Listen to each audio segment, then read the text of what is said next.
performance and patronage. Unfortunately, then the economic indicators started giving us challenges as well, wiping away all the gains that we were beginning to make. And we realized that there was a challenge. Now, in situations like this, you try to identify the sources of the challenge. And obviously, one of the areas that was not receiving much attention from government was the head of the team, the economic team, which is the finance minister, if I should put it that way. Of course, the vice president is also there, but the finance minister is directly responsible for all these issues. So I realized that there was a need for some change in that aspect of the decisions with regards to the economic environment. And it was obvious that that decision had to be made. And I'm just worried that we have come this far for the MPs themselves to call for the minister to step down. With regards to the president's comment yesterday, it comes as another surprise to me because I thought that call from the MPs would have been the opportunity for the president himself to take that necessary action. The point is that, and I think it's been made earlier on your station this morning, the minister made it very clear that he wasn't in favor of going to IMF. He felt that we could do it without IMF. So if the same person is going to lead a discussion or the team for us to get out of the woods that we find ourselves, I mean, it simply does not work. It simply does not work. And if you look at what occurs in other jurisdictions, I believe the change of the minister alone will inject some confidence in the Dr. economy. Kanyamike, in other jurisdictions, a change in the minister in the UK started with some little confidence. Eventually, the Prime Minister herself has resigned. Is Ken Ofori-Atta the problem? Is it your understanding that he is the problem? You see, it's not an issue of he being the problem or not. It could be an issue of people having the confidence to deal with him. Because after all, he doesn't work alone. He works with other team members as well. But I believe that it gets to a point where when things get that bad, probably a change in the leadership, a change in the team inject some confidence. And then people would want to see things differently. The UK situation is very different because the Conservatives have their own challenges with regards to leadership. Okay, so that's another way of looking at it. But in our specific situation, the same leader has tried to get us out of the woods. Of course, nobody is saying that the minister is not competent. After all, when they came into power, right from the beginning, they did it very well, and the indicators were there. I mean, if you go back from 2017 up to 2019 before COVID, the indicators were there. But the point is that, you see, when challenges come in, and nobody can take away the fact that COVID has been an issue and this war has been an issue, or even though they are over trumpeting that. But you see, when challenges come, that is where leadership will also have to take a higher step to handle it. And so, in this case, Dr. Kanyamike, have you lost confidence in the finance minister? Sorry, come again. Have you lost confidence in the finance minister? With regards to the situation we find ourselves in, yes, I have. So you believe he should go? Oh, yes. You believe? It is nothing personal. It is about survival of our industry. It's about survival of our economy. You see, just yesterday, I went to town to check on some prices. And Winston, even toilet rolls prices have increased over 150%. At the time that I was in the shop, and the interesting thing, I got a message from my second vice president. She sent me a message that, Doc, can you imagine?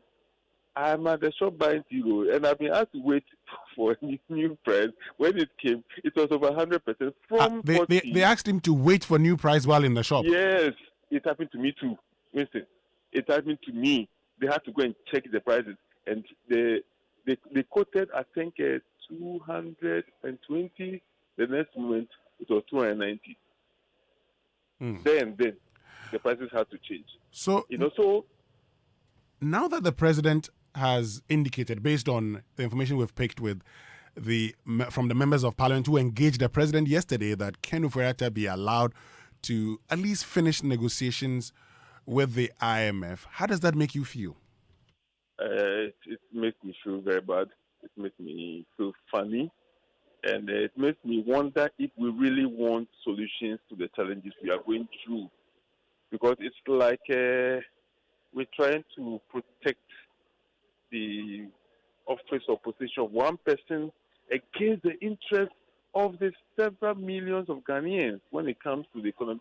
Winston, the issues are terrible. It has to do with even the comfort of our staff. And don't forget that this morning you're talking about the fuel prices. Yes, it has issues with the transportation. Our workers are beginning to complain. Meanwhile, because everything has gone high, getting even enough money to pay salaries is the challenge, not to talk about increasing the salaries. So this comment from the president honestly doesn't give good signals at all. And I want to believe that the president will reconsider his position on the matter and do the needful. Okay, let me bring in Mona Korte here, who's a former deputy finance minister. And Mona, so listening to Dr. Akanyamike and listening to a lot of Ghanaians, the impression is created that the finance minister is the problem. You've worked in that office before as a deputy minister. Do you think that Ken Ofori-Atta is the problem and the reason why we're going through the challenges we're faced with? Thank you, Winston. First of all, I'd like to say that I agree totally with everything Mr. Nyameke has said. And that is coming from someone who is not a politician, but from a citizen of this country. And I say this because sometimes people may say, oh, Mona has been in politics before, or she's still in politics and therefore has a colored view. So I'm glad Mr. Nyameke clarified what the thoughts and concerns are of the people. To answer your question directly, the Minister of Finance is part of the problem. He's not the total problem, but he's part of the problem. And visually, as the manager or the driver of the economic or the economy, the driver of the economy's management as Minister of Finance, and that is no small position. As that driver, he has to carry that responsibility. As we always say, the buck stops with the Minister of Finance when it comes to managing our economy. So he is the one that we see visibly. But however, we must not forget that he's part of a bigger team. He's part of cabinet and he's part of a certain government, the ruling elite. Therefore, when we look at it that way, the buck stops with the president. And that is where all blame must go to. For the president to say that because there's an IMF program negotiation going on, we should hold in terms of changing the driver of the economic team, that is untenable. It's not acceptable at all. Why is that unacceptable? A Ga proverb says, you don't stand in a field of thorns and remove the thorns. You come out to do that.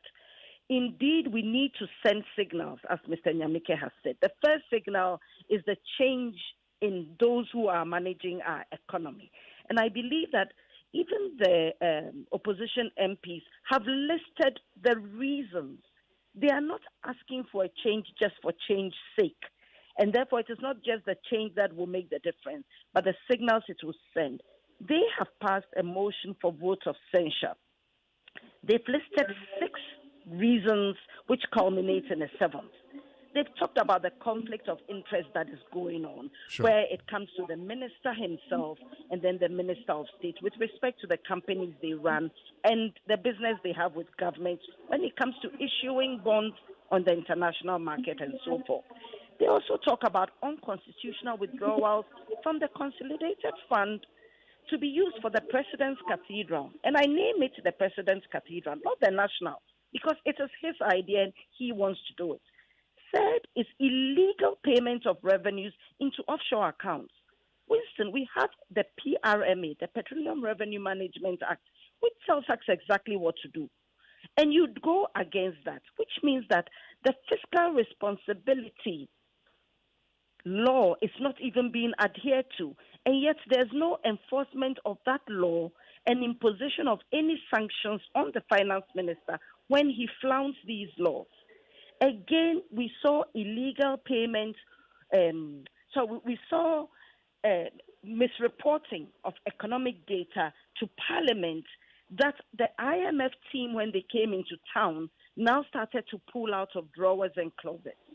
I mean, Winston, really, where is the transparency and accountability that we have tried to grow and nurture in this country for all these years? Now we find out that the situation is worse than before. This means that the team has lied to us, and they have done so with the support of the president. And therefore, the president must be held accountable as well. The level of incompetency for people who came before and talked about others being incompetent, they have shown beyond any reasonable doubt that they indeed are the incompetent ones, because we had gone into an IMF program in 2015 and the fruits started to bear in 2017, 18 and 19, and they took credit for it. We kept quiet because government is a continuum. However, just a little shake, or even let's call it a big shake from COVID and other related negative reports, external shocks, we just see our economy crashing to this level that we haven't seen in so long, struggling with a huge debt, a 20-year high inflation, our currency crashing, and rising inequality. And Winston, I think that is one topic you need to discuss strongly from your media house, the rising inequality. We are seeing about 70% of this nation, including even some MPP members, living in a country that is struggling and cost of living is high. And yet we see another 10% or so living in a totally parallel world, different world, where it's all life is good, cost of living is fine. That tells us that there is a disconnect and something is wrong. Okay. And the president either needs to sit up or get up and walk. We expect people to do the honorable thing. And that's what I have to say. Hold on a minute. Let me just wrap it up with you, Dr. Akanyamike. So the president has told us how we should allow Ken Ofori-Atta to finish the IMF program or the negotiation. The NPP MPs, 80 of whom are calling for his resignation or sack, we've heard some of them saying, well, they still will continue with the threat. They would not, for instance, sit in the discussions concerning the approval of the budget. That, all things being equal, could lead to a budget not approved. And you know what that would mean for us. Would you support such a position, bearing in mind how it could impact our economy? Winston, if at the end of the day it will give us the right results, why not? And Winston, let me leave you with this, maybe food for thought for the president. So I don't believe in an idea, and then you send me as a leader to deal with that idea. What if I make sure that the idea fails, just to prove my point that I didn't believe in that idea in the first place? The evidence on the ground is very clear. So you are suggesting that Ken Ofori-Atta, since he did not believe in the IMF program, should not have led it in the first place and could actually get the program or negotiations to fail as an indication that we shouldn't have gone to the IMF? Listen, doesn't it make sense? That's your position. Thank you. No, is that your position? I just want to be able to quote you. Winston, I just said that, so you can quote me. But okay. My point is that the man does not believe in the whole idea. So why are you sending him as a leader on that same idea that he doesn't believe in? If he fails, he will say that I didn't believe in it in the first place. Okay. Thank you very much, Dr. Akanyamike. You'd have to leave. Honorable Monakote, please hold on with us. Please hold on. We'll be right back after these messages to continue the conversation about, the majority MPs, 80 of whom are calling for the sacking of Finance Minister Ken Ofori-Atta. This is the Super Morning Show on Joy 99.7 FM. Stay with us. We'll be right back. Christy, how long have we been doing these businesses? Oh, just about. Hey, Christy, stop. How long are we going to stay calling ourselves small businesses? Oh, but small. Christy, the small is enough. It's our time, oh. Let's move forward. The volumes you are doing now are okay, but imagine doing more. You can expand this warehouse, bring in more brands. Look, it's time, Christy. Let's grow. Hey, but where are you going? To Cowbank. Christy, I said it's our time. Wait for me, eh? Yes, woman, it's your time to grow with Cowbank Women's Banking. With specialized products and services, get easy access to funds for the import and clearing of goods, invoice discounting and funds for local purchase orders to keep the cash flowing and your business growing. Sign up for Cowbank Women's Banking today. Let's take your business to the next level. Woman, it's your time. Cowbank, forward together. Africa is a continent of great people with great ambitions, great dreams, and great minds. Africa's great minds need an intelligent computer that can help them interpret their greatness successfully.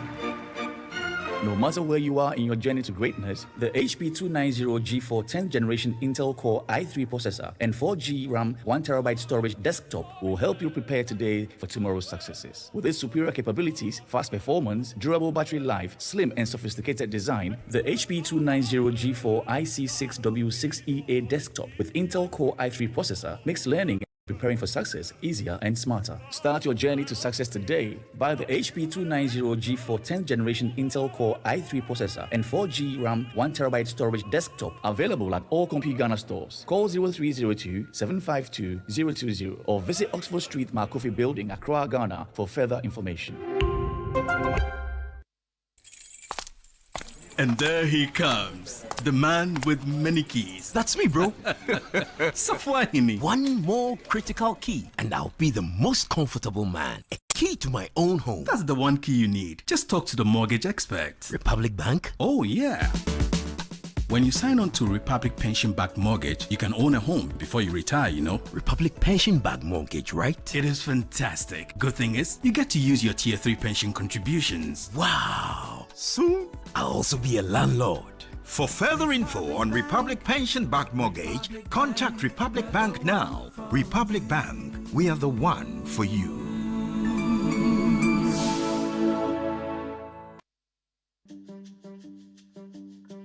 Since inception, almost 100% of Ashesi University students have found jobs, started businesses, or gone on to graduate school within 6 months of graduation. From Accra to Nairobi, London to New York, Ashesi graduates are noticed and they are leading successful careers. If you dream of a rewarding life and career, an Ashesi education prepares you for just that. Learn more about applying to Ashesi at www.ashesi.edu.gh. Remember, admission is ongoing.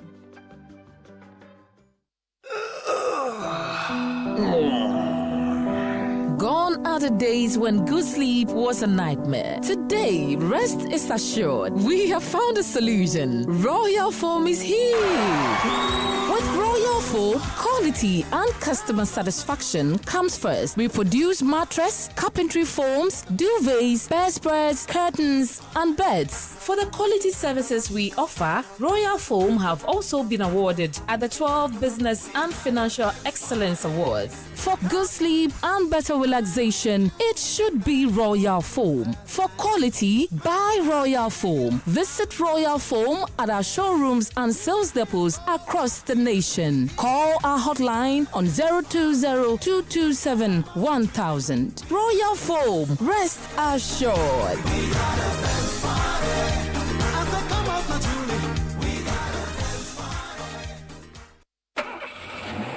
Are you covered? In fact, how much do you know about motor insurance? Do you know exactly what it takes to make sure that your car is all-round covered the way it really needs to be? To make the right choice when choosing a motor insurance policy, you need to talk to the right people. Dunwell Insurance offers competitive rates and a choice of covers ranging from third-party cover, third-party fire and theft cover to comprehensive cover. At Dunwell Insurance, we delight in paying personal attention to our esteemed customers and ensure prompt payment of claims. So if you didn't know, now you know. Dunwell Insurance. If it must be done, it must be done well.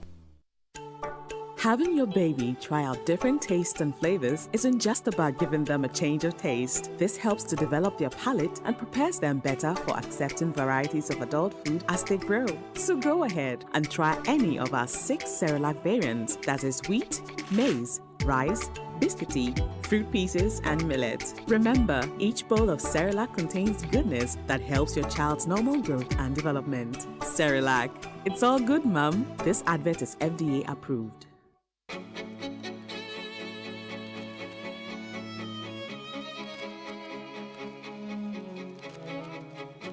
Coffee in your cup and Joy on the set. The Super Morning Show is all best on Joy 99.7 All right, so welcome FM. back, and thank you very much for staying with us here on the Super Morning Show on Joy 99.7 FM. And this morning we've been speaking to Mona Quartey, who's a Deputy Finance Minister, and Dr. Akanyamike Jr., who is the President of the Ghana Hotels Association. He has to leave, but we've been joined by private legal practitioner Martin Kpebu. Let me say good morning to you again, Mona Quartey. Thanks for staying with us. And welcome to you, Martin Kpebu. Hope you're fine this morning. Hello, Martin Kpebu. Can you hear me? Yeah, it's Winston. Great. Good morning. Good morning. Please hold on for us. We'll get back to all of you shortly. You know, getting cash on the go from an ABSA ATM is now so easy, even when you don't have your contactless ABSA debit card with you. For the first time in Ghana, you can withdraw money from any ABSA ATM with the ABSA mobile banking app using a QR code. It's safe, easy, and convenient. Simply open your ABSA mobile app, select ATM QR cash to scan the QR code on the ATM screen, follow the prompts, and get your cash out. Easy. Now, that's another digital innovation that gets things done. That's Africanacity. That's ABSA. Download the ABSA mobile banking app now to get started, or visit the nearest ABSA branch to sign up. And it has come to the attention of the Social Security and National Insurance Trust, SNIT, that some unscrupulous persons are calling pensioners under the guise of assisting them to claim locked up balance of their pension at a fee. Management of SNIT wishes to inform the public to disregard such calls, as there's no locked up pension balance to be collected. The trust has not engaged or commissioned any individual or body to assist pensioners to claim their benefit from SNIT. The public is hereby cautioned not to engage any individual or body purporting to act on behalf of the trust in this regard. We encourage the public, especially pensioners, to report such pensions to the nearest police station or a SNIT office. Management wishes to state further that processing of benefits is free. For all enquiries, please contact SNIT on 0302 611 622. You can send a WhatsApp or SMS to 050 000 3050 or email contactcenter@snit.org.gh. Facebook, Twitter, and Instagram handles at SNIT Ghana is where you can also go and get some information issued by the management of SNIT. Great. So are you sinking in your bed? Is your mattress failing to give you the safety and comfort you deserve? Get yourself a Royal Foam mattress, which guarantees you good sleep and relaxation that you deserve. And our space setters with attached pillows to the mattresses you buy for free. Get this offer in all our showrooms and sales outlets across the country. Don't be left out. Royal Foam wishes to say a big thank you to you, all their loyal customers, for making them win the Silver Award at the 12th Ghana Business and Financial Services Excellence Award. Please call Royal Foam Mattress on 202-27-1000 for enquiries. Royal Foam, rest assured. And your favorite Verna water has become a basic staple to many Ghanaians. It is the #1 water brand in Ghana today. The soaring reputation of Verna water was further amplified by the Ghana Medical Association during a facility tour by the executives of the association.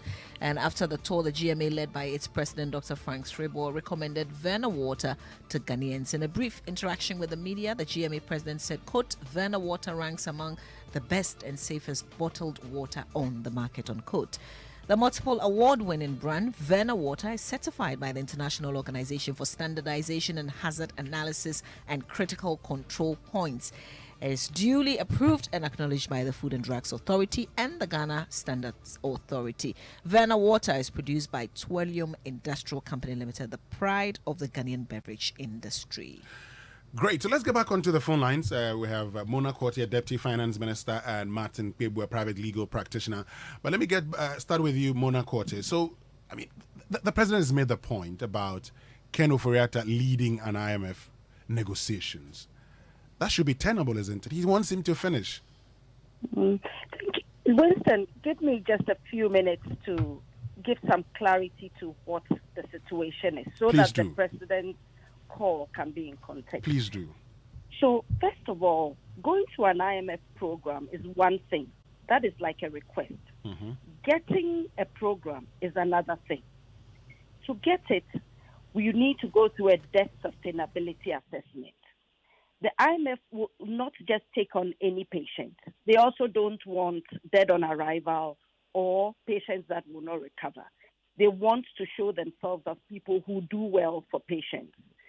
Therefore, first of all, when they do the assessment, we'll get an answer, either no or yes.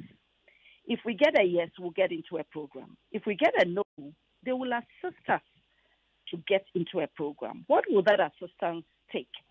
It will, first of all, be helping us to restructure our debt. As you know, our debt is it's both external and internal, meaning domestic debt. So restructuring that, what will that entail? Where will the burden of that lie? You know, there are so many analyses, and I believe the whole week you've had a lot of academicians speak to this analysis, how it will impact the domestic market and us as individuals and as institutions. And also the part about the external debts where we could use the principles of the G20 common framework to work on that, even though Ghana delayed in joining that framework. However, those are there. So that is one, work to be done. Then two is signals that we send to the international financial market and even to our own people. Those signals are very important. And I'll mention 6 of them, which I believe Mr. Theo Achiampong has mentioned earlier on your program and also in a write-up that he did. It will entail us doing a lot of things. First is to enforce the law when it comes to the Fiscal Responsibility Act and imposing the sanctions on those who flout them. And I think that's why our own MPs listed exactly why they are censuring the minister. It also speaks to why the NPP MPs who are asking the president to remove the minister, it speaks to their request. So that is one. Number 2 is that we have an integrated financial management system. This is our accounting system for Ghana's public financial management. We have found out that almost a third of government transactions are captured, but 70% of government transactions are not. What does that tell you about our GIFME system? It means that we've made it useless, and this creates avenues for corruption and so forth. That is in the hands of the Ministry of Finance. They have failed there. Thirdly, we must look at limiting our borrowing in the domestic market. And to do that, we must compensate. We must come out with compensating policies for those who will suffer when we limit that borrowing. But we must do so because it sends a signal to the international world that we are trying to do. Another point, and this goes straight to the president's doorstep, he must cut down the size of government. He must cut down the number of ministers and deputy ministers that he has managing this one country. That must be cut down. Definitely there must be some reshuffling at some point to even show or showcase the kind of men that they have and women that they have who can do the work. You cannot just have one person there all the time. So cut down and reshuffle. This is important for fiscal management. In terms of monetary management, we've also seen the issues there where Bank of Ghana is so trying to help the fiscal that they themselves are now having problems. So therefore, when the president tells us that his ministers are great, excellent, he actually used the word excellent, and then he comes back to talk about they staying on for the IMF program, we have a problem with that. Number one, the leader, as we have now, which is the Minister of Finance, is a miracle-seeking minister, not one who wants to do the work. Number two, he's a wounded soldier, whether we like it or not. And we want to send him into battle. I think that is unfair to him. The president must send a soldier who is looking for solutions, who is strong, who is capable to go out there and get us a good IMF program, and who will also start to do the work of cleaning up in-house so that we send the right signals to both the international finance market and to our domestic market, which is ourselves, that indeed we have a manager who wants us to do well. Let me tell you something. In as much as you may think that we are opposition is a very important part of governance and this democracy that we are practicing. And opposition has skin in the game. We don't intend to come back into power to a messed up nation. We want to come back to a nation that is on track to do well. Therefore, when we offer or proffer solutions, they must be listened to. The president must listen to us when we say some of the things that we say. Let's clean up our house first, show that we can do it, and then when we go into the international market, we can be received. Our current minister cannot do that job. Our president is proving to be so stubborn at this point that we wonder if he's still capable of leading our dear nation, Ghana, who clearly has a bright medium-term future. So please, we are asking the president to listen, and we are asking to give the current minister a break. Let him rest and let someone else who can come, someone who is not seeking for miracles, someone who will do the work, come and do it. So it's twofold. One, the debt restructuring, and two, we cleaning up house. And I've mentioned a number of things that we should be doing now to clean up house. Why do you think... Winston, that is just my point. As to whether it's the MPP MPs who call on the president, that is their internal matter. But for us as opposition, we do it the right way through the Constitution, and we do it by a vote of censure. So why do you think that Ken doesn't want to do the work? He's told all of us that, as a father, when you go through challenges or go through problems, you don't desert your children. He wants to see us through. You are suggesting he doesn't want to do the work? Winston, he's not a father. Let's stop all this paternalistic type approach to governance. Let's stop it. It annoys the youth and it annoys all of us. It's very annoying. Ken is no father to anybody. Ken is a worker. He's a minister of finance. He has said categorically, even during the spring meetings, that they are seeking miracles. The Ministry of Finance work is not a miracle-seeking work. You must do the work and then God will bless you. Also, at this point, what he has gone through since COVID, and the fact that he didn't even really do any work for the credit that he's being given from 2017 to 2019, tells us that he is a wounded soldier. He is incapable, so he must sit back. I believe that in the depth of his heart, he knows this, and he would also like to sit back. The president should give him a chance to take a break before all this resounding in a total embarrassment. Ken has done well for himself and for Data Bank. He's a successful businessman. He should not leave by spoiling his legacy. He's an old Achimotan, so I also have a link to him, and I don't want to see an Acquah go down in shame. The president must take the bull by the horns and do the right thing. Clean up Ghana, number one, fix it, and then number two, make us so good that the international markets can help us. It's as simple as that.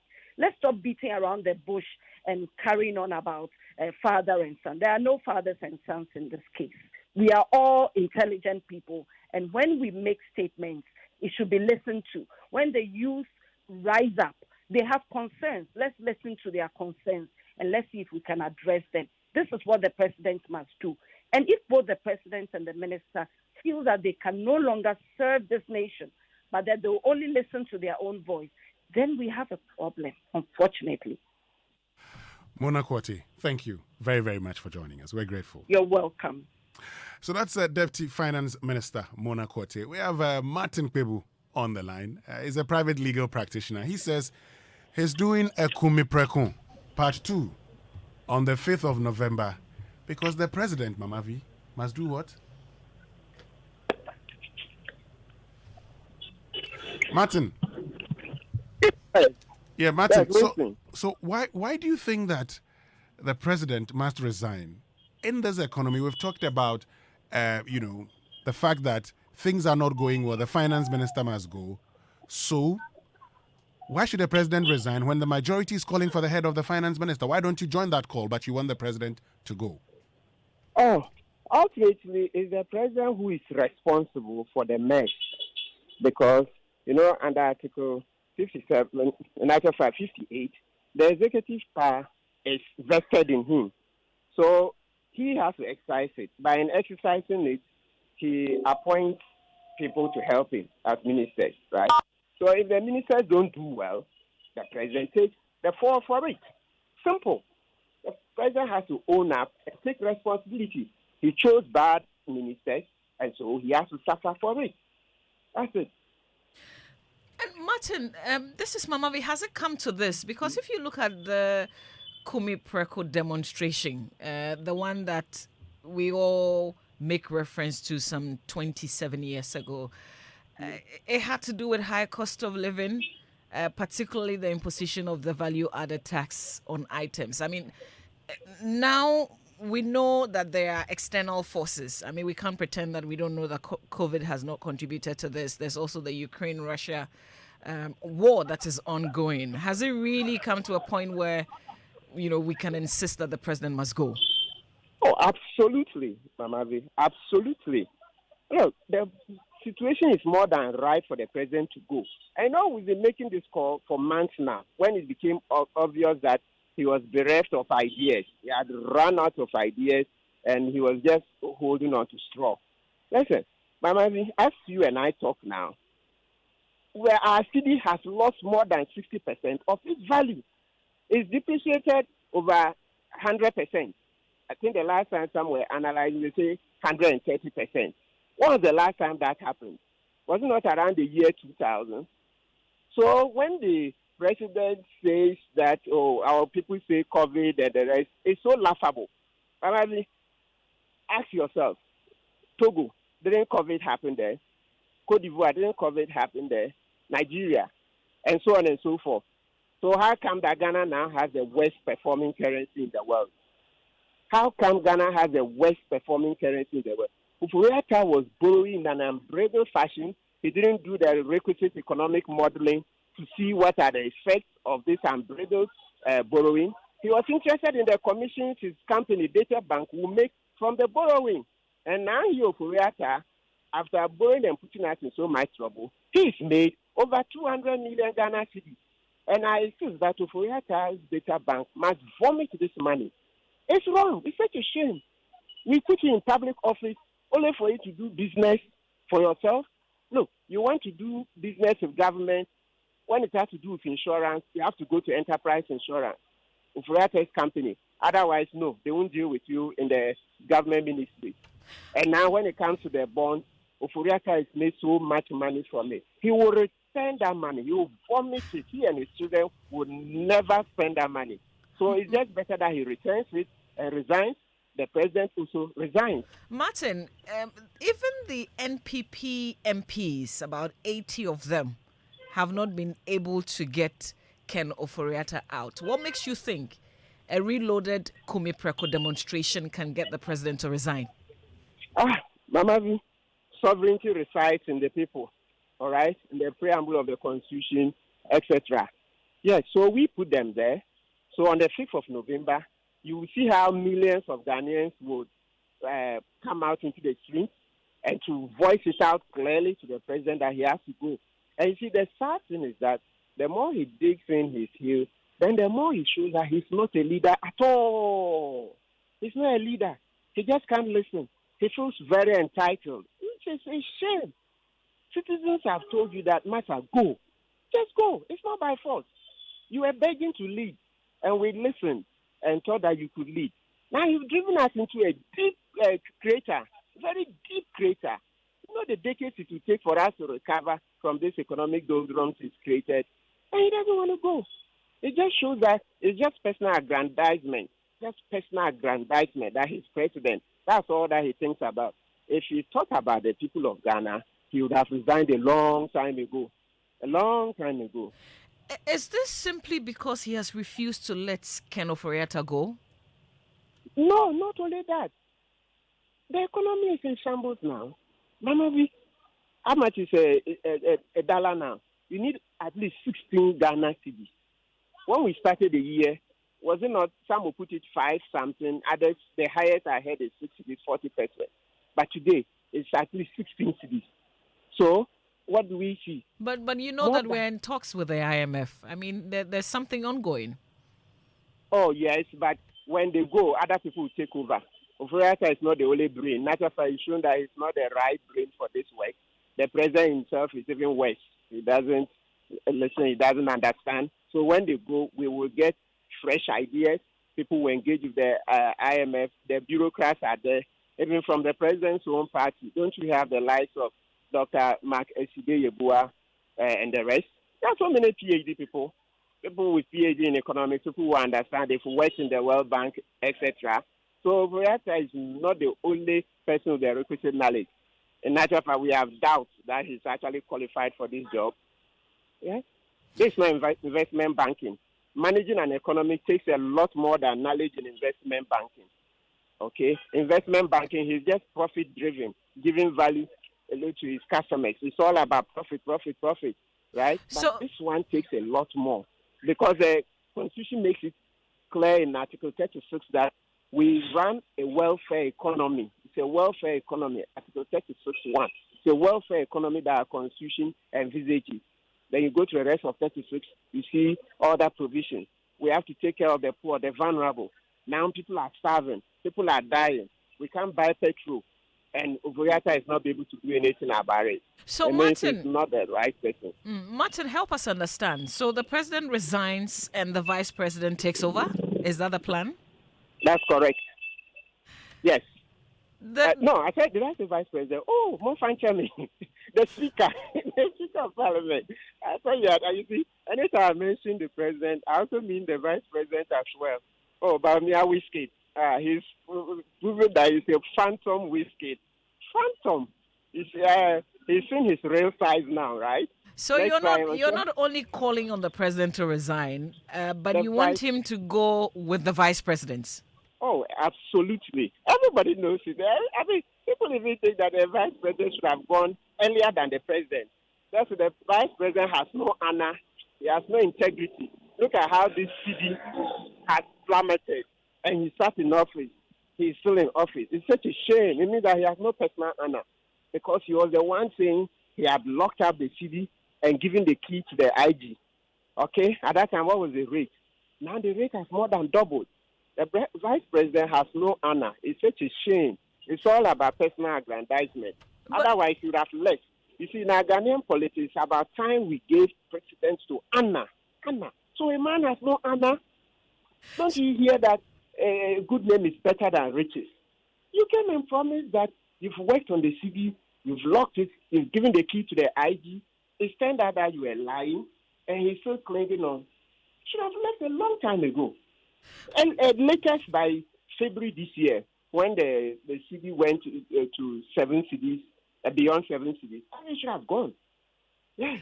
But Martin, okay. Some would say that, I mean, even before you begin this demonstration, this is almost an impossible thing for the president to do. I mean, this won't happen. Do you truly believe that we will get to a point where the president will simply say that because of the challenges that we're faced with today, he's resigning? Yes, I do. Look, Mamavi, on Saturday I went on TV3, Key Point. We called on the president to resign, even though he hasn't. Have you seen what the parliamentarians are doing? You see, the 80 people, I don't know, from his party. So it tells you that, listen, nothing is guaranteed. The MPs will do what is right. And that's how the 80 have come out. You know, under Article 69, we can impeach him. Yeah, so if he doesn't resign, we are asking Parliament to initiate processes to impeach him. Fortunately for us, to start impeachment, you just need 1/3. That's about 92 MPs. And if 80 even from his own party have come out to say they don't support what he's doing, it means that for impeachment, easy. So we can start. Though we know at the end of the impeachment process, they require 2/3. But trust me, if Ghanaians come out enough, on the 5th of November, this demonstration, I think it will signal the MPs to go the full 9 yards. All right. So I think it's possible. Yes, we can.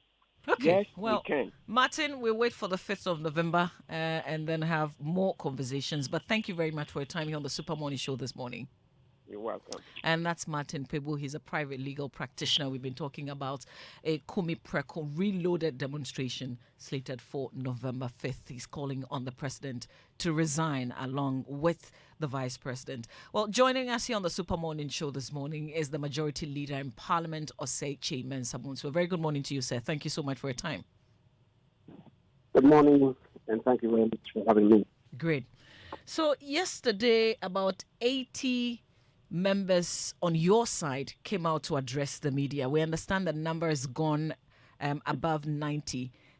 Can you give us what the number is right now, the number of MPs on your side who want the president to fire the finance minister? Well, I don't have my hand on the exact number, so I can't speak to the exact number. What I can say is that the caucus meeting that we had yesterday, the overwhelming majority of the caucus members aligned with the request from the backbench. Right. Is this to say that this is not your position, your personal position? You're not for this call? Well, if you're a leader,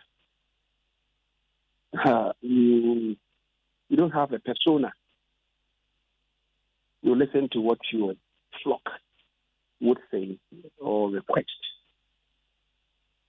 If you have a position, you must try to convince and persuade the others. If you try to persuade and as a matter of principle, they are not buying into your principle and you think they are wrong, then you must resign. But we are not there.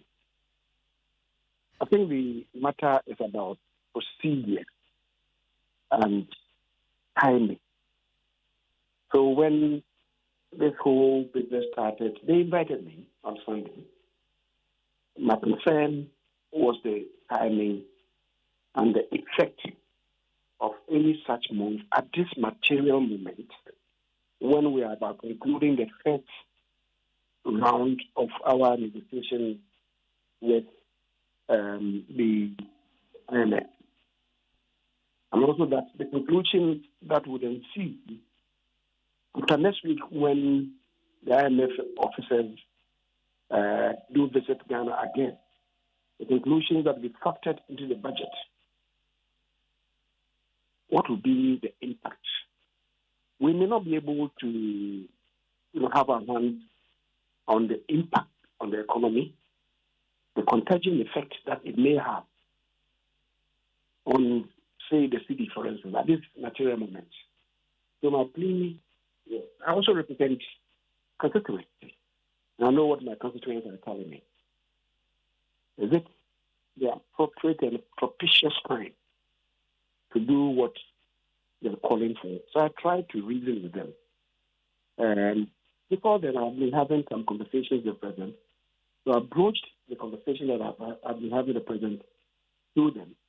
But members were, they had taken a position and they were unbending on that.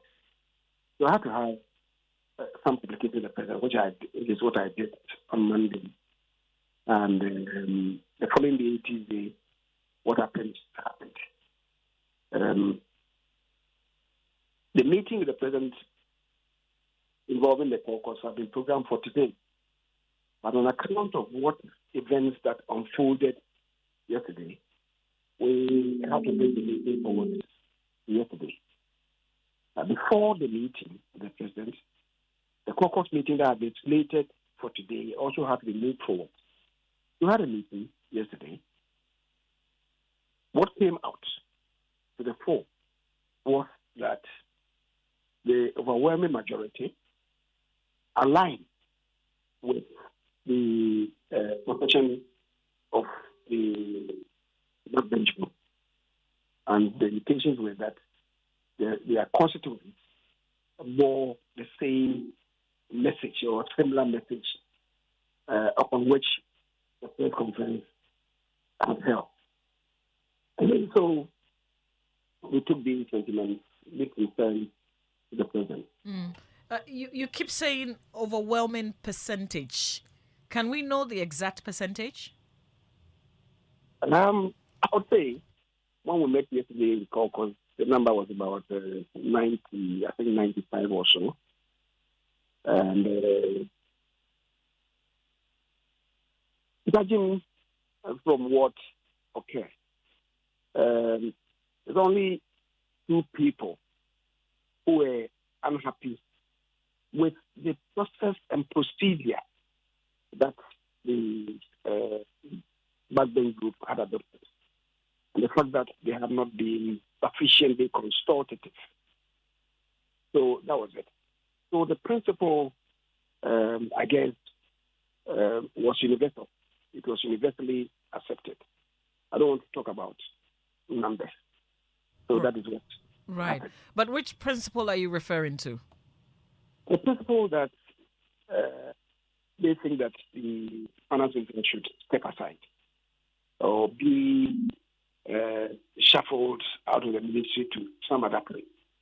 So, certainly from the Ministry of Finance.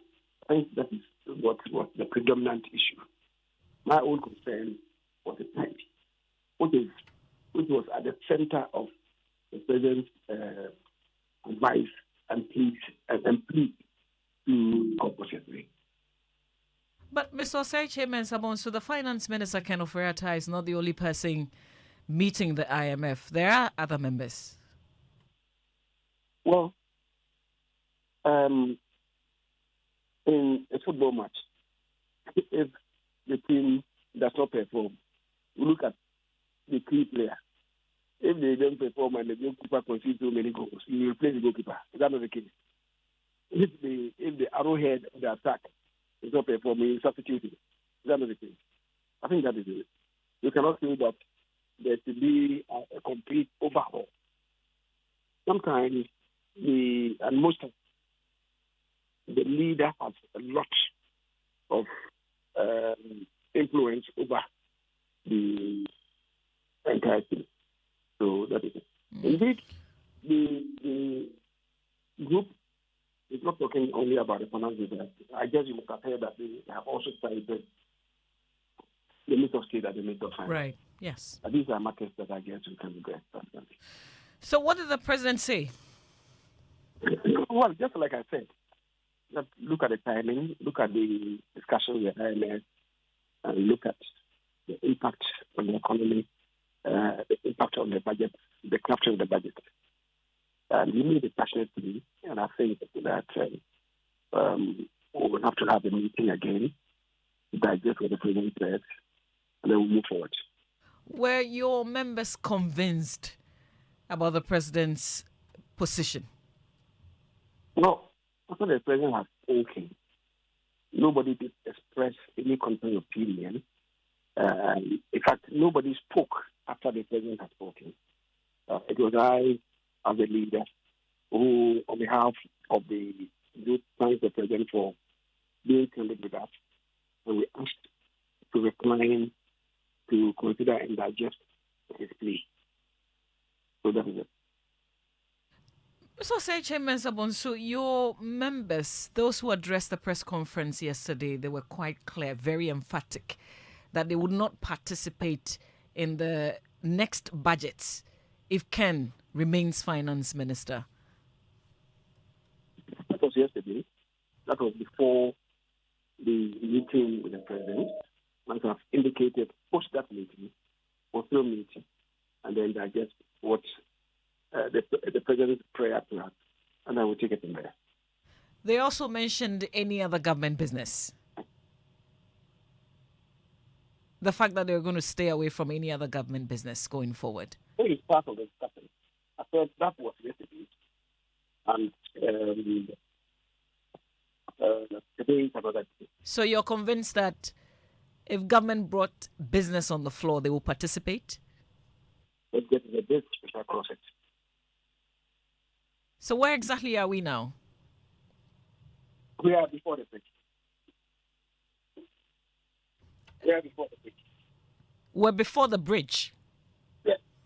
positions have been taken.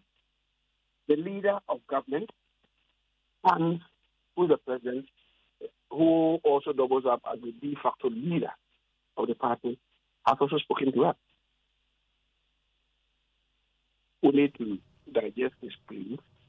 And I'm saying that we're going to have a caucus meeting today. We will think through and come to a determination. And then we'll make it clear to the president. Right. We know that as part of the activities for today, in terms of the lineup for Parliament, is the decision by the Speaker on your colleague, Sarah Joasafo. Would we see the NPP side fully participate? Participate in what? In the business of the House today? Well, we said so to ourselves. So we go. I'm going, and I believe my colleagues will join. We'll leave it here, Mr. Osei Chairman Owusu. We thank you very much for your time here on the Super Morning Show. Thank you again for having me. All right, that's the Majority Leader of Parliament, Osei Mensah Bonsu, speaking to us about the outcome of the NPP MPs meeting. That's the caucus of Parliament. They are meeting with the President last night. We've heard many things. Yes. On certain times, right? I mean, for example, we are not sure whether the people are backtracking now or they will decide to stick to their guns and actually move ahead with the threats they've made. Whether they consider the president's very plea, and that's what the majority leader has been saying, that the president pleaded for time. He only felt like the majority leader, this might not be the best time to change finance minister, because the finance minister is currently engaging and leading a team with the IMF, which is one of the reasons why the people are actually demanding the change anyway. Right. If you hear the Subin MP, the argument is that he has no moral authority to continue, and it might even be a stumbling block in actually getting us the kind of deal that we want currently. So it's almost like we are having a mini deadlock. What we heard is that when they met the president, he spoke to them. They only listened and decided to come back and come and engage. So if the majority MPs today on their own decide that we are going ahead with our threat, we are going ahead with our demand, it will mean that there is a huge deadlock in government. You can't bring your business to the floor. You can't get budgets, which is a couple of weeks from now, also approved. And that's so essential because this budget will have the IMF program included in there. Imagine having agreed one way or the other to do an IMF program, and your parliament is basically rejecting the entirety of the budget together with the program that you have actually included in there. Right. The signal was sent to the Bretton Woods institution about what our readiness is to engage going forward on this one. So I think some agreements will be reached along the line. I'm just not clear at what point did the president decide that the man is no longer very competent and decisive and delivering on the job, and that I now agree with you that he should go if you are demanding that he should go, but just give him some time to conclude the very work that you don't want him to do again. So it's almost like a shift from the president to the middle, just buying time for the finance minister now. So it's almost certain, if what we are hearing from the majority leader is anything to go by, that Ken Ofori-Atta will go before 2024. But it's not going to be before he concludes. At least that's what the president. More like he has to present a last budget before he leaves. Brilliant, and conclude an IMF program with us before somebody else take over from that particular role. What signals will they send to those in Parliament? They've won, they've not won, and whether, because some of them are so clear that he should not even be the one concluding this deal. Right. As to whether they will back. And you see, internal partisan politics works in such a way that the party people also come in. People will like pulling strings. The MPs' fronts may be divided. They'll come in and say that, listen, some of these people, they are doing it because they have been removed as ministers. Some of these people are also doing it because they have not benefited really from state and the positions that they are supposed to be offered. And some of these people are doing it because their interest is not aligning with that of the president when it comes to who replaces him. So all of those politics will start right now. There will also be threats. You will make sure that you lose the next election. I've heard some MPs saying that let the guy who replaces Ofori-Atta even come from Parliament. So we are sure of the guy that you are dealing with in this particular case. So all of those things will be on the table. I'm just hoping that what they will do will be in the interest of the country. There's a signal, Mamavi, we cannot miss out on. In the future, be it MPP, NDC, or whichever party is in power, at least we are breaking the jinx where there's unalloyed loyalty of majority MPs to the government of the day. We are breaking that jinx. We are increasingly getting to the point where, like in the UK, not mutiny, removal starts from within the same party, and they make it so obvious that you have either a choice: declare that you're no longer going to contest, or you want to step down pretty soon. Well, and particularly, I think even for Mr. Ofori-Atta himself, it has come to the point that the people that you say are your children no longer want you. It's a very difficult position, perhaps for an emotional point you want to stay on. But governments expect that people will come in, others will replace it. I think even sitting in his bedroom on his own conscience will tell him that, well, it's time to go. Yeah. Well, listen, what are your own thoughts? Share them with us on WhatsApp 055-1111-997. Send us tweets with the hashtag Joy, SMS, and Facebook messages as well. When we return from this break, we engage the GRA, the Ghana Revenue Authority. We're talking about electronic invoicing on value-added tax. Stay with us. This is the Super Morning Show.